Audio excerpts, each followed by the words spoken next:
புறப்படு ராசா புறப்படு. ஏ திவ்யா கழிச்சி, ஏ பள்ளி வருவண்டி உன்னைய பார்க்க, உன்னைய தூக்கி போட்டு மிதிக்க. ஆளை பாரு நல்லா. ரொம்ப பேசுற நீ, ரொம்ப பேசுறடி நீ. ஆனால் வேலைக்கே ஆக மாட்டேன்.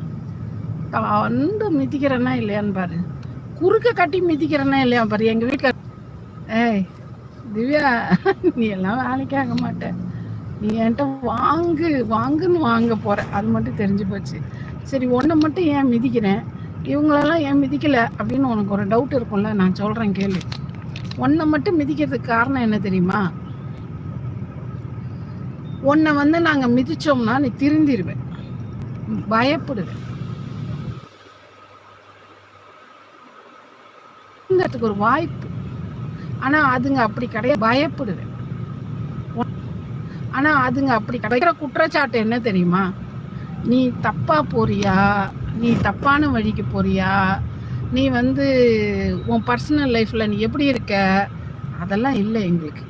எங்களுக்கு என்ன பிரச்சனைனா, நீ அருவருப்பா வீடியோ போடுற. இன்னைக்கு ஒரு இதை போட்டு வச்சிருக்கேன்,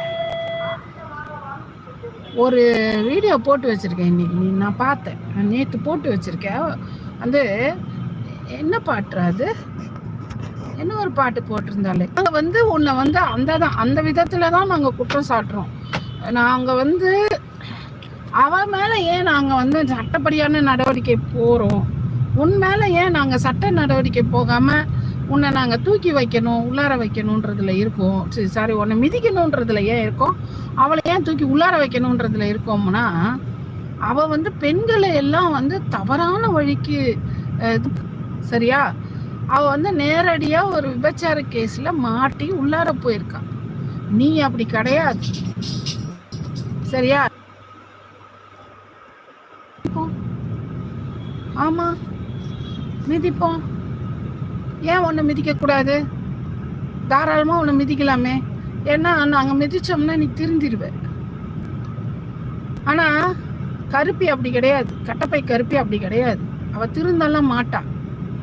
அங்கே ஜெயிலுக்கு போனால்னா ஜெயிலர் அம்மாவே கையை பிடிச்சி இழுப்பான், வாங்க தொழிலுக்கு போகலாம் அப்படின்வாங்க. ஆனால் கருப்பி அப்படி கிடையாது, கட்டப்பை கருப்பி அப்படி கிடையாது. அவள் திருந்தெல்லாம் மாட்டான். அங்கே ஜெயிலுக்கு போனால்னா ஜெயிலர் அம்மாவே கையை பிடிச்சி இழுப்பான், வாங்க தொழிலுக்கு போகலாம் அப்படின்வாங்க. நீங்கள் மட்டும் கொஞ்சம் சொல்லுங்க, நான் உங்களுக்கு நல்ல கஸ்டமரை பிடிச்சி தரேன்பா சரியா. அந்த மாதிரி தான் அவள் கருப்பி, அந்த மாதிரி கேஸு.